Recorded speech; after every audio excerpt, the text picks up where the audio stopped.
আজ আমরা বানাবো আলুর চপ দিয়ে মুড়ি মাখা। প্রথমে আমরা একটা পাত্রে মুড়ি নিয়ে নিয়েছি, দেখতেই পাচ্ছেন। আমি তার সাথে রেখেছি পেঁয়াজ, একটু কাঁচা লঙ্কা, একটু ধনেপাতা, একটু কাগজি লেবু, আছে আমার আলুর চপ, নুন, তেল। প্রথমে আমি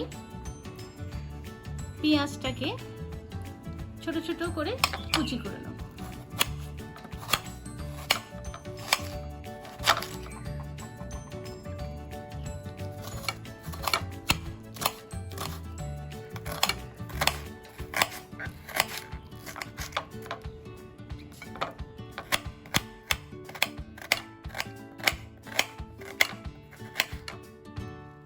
ছোট করে কুচি করে নেব প্রথমে পেঁয়াজটাকে,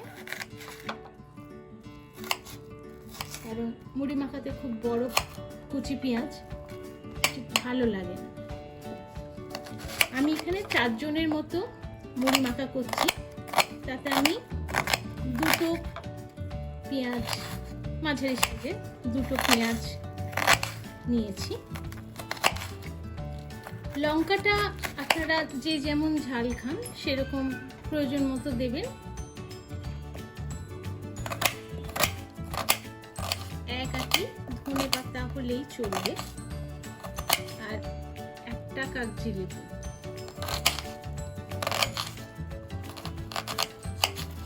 আমার পেঁয়াজটা কাটা হয়ে গেছে।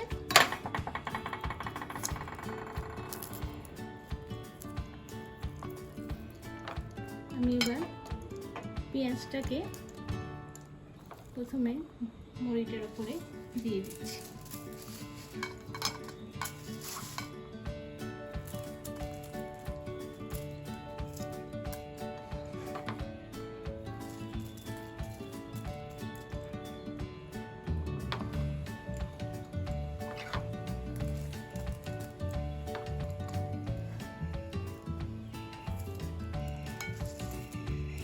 এরপরে আমি কাঁচা লঙ্কা, আমি দুটো কাঁচা লঙ্কা নিচ্ছি।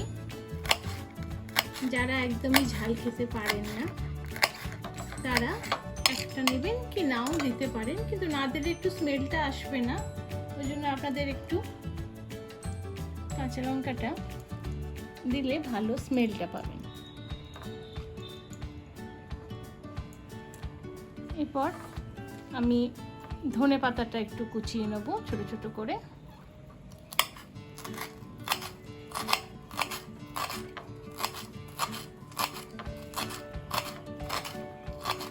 আমরা সবাই আলুর চপ মুড়ি এমনি খেয়েছি, কিন্তু এরকম আলুর চপ মাখা মেখে যখন আপনি মুড়ি দিয়ে খাবেন সেটা একটা অন্যরকম স্বাদ হবে। ধনে পাতা কুচিটা আমি দিয়ে দেবো।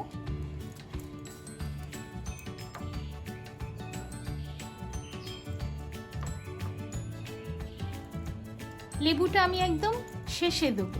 এখন আমি আলুর চপগুলোকে নিয়ে মুড়ির সাথে একটু মেখে নেব।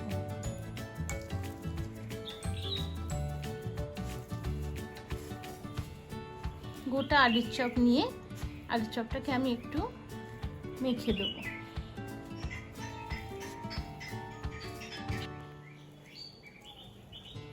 চারজনের জন্য আমি 4টে চপ নিয়েছি।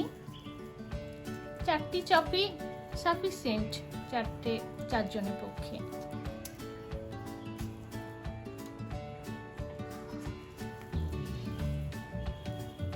একদম মেখে ফেলবো না, একটু হালকা করে খালি মিশিয়ে নেব।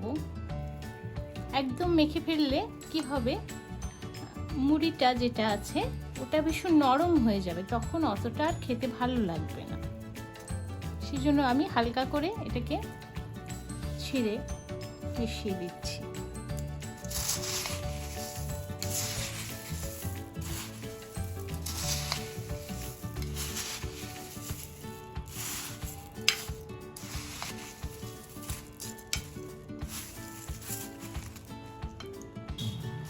এবারে আমি এতে একটু সর্ষের তেল 1 চামচ ভালো করে একটু মিশিয়ে দেবো। যেহেতু চপটা তেলের ওপরেই ফ্রাই হয় একদম ডিপ তেলে, সেজন্য আমি বেশি তেল দেব না, 1 চামচ তেলে আমি দেব। আর একটু দেব, চপে নুন আছে কিন্তু আমি যে পেঁয়াজটা মেশালাম তার জন্য একটু আমি নুন অ্যাড করে দেবো, হালকা একটু নুন অ্যাড করে দেবো, এটা প্রয়োজন মতো যে যেমন মনে করে, তবে আমি এটাতে একটু হালকা নুনই অ্যাড করব।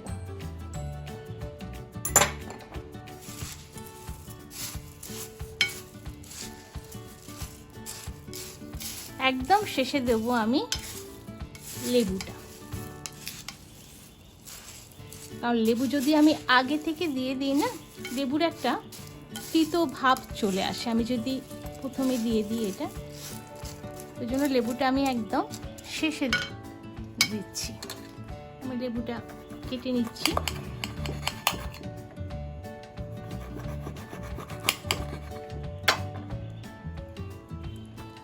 লেবুর বীজগুলো ফেলে দিয়ে লেবুটা আমি উপর থেকে জাস্ট ছড়িয়ে দেব। এটা যদি আপনারা গন্ধরাজ লেবু পান ভীষণ ভালো হবে। গন্ধরাজ লেবুর যে ছালটা হয়, এই যে ছালটা হয় গন্ধরাজ লেবু, তো গন্ধরাজ লেবুর ছালটাও যদি আপনারা একটু গ্রেট করে দিয়ে দেন সেটাও ভালো লাগবে। এবার আমি এটাকে ভালো করে মিক্স করে নেব।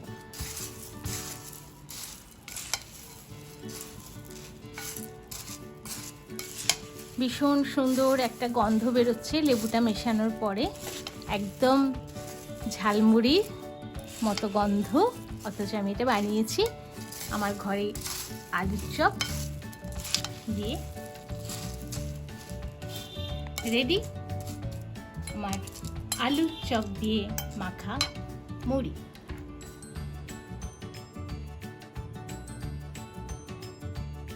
রেডি হয়ে গেছে আমার আলুর চপ মুড়ি মাখা। এটা লোকজন হঠাৎ করে আপনার বাড়িতে চলে এলো, তখন খুব সহজে এটা আপনি যদি আপনার কাছে ঘরে আলুর চপ থাকে, আপনি খুব সহজে এটা বিকালের দিকে একটা সুন্দর একটা চায়ের সাথে পরিবেশন করতে পারেন এবং খুব সুস্বাদু খেতেও হয়েছে।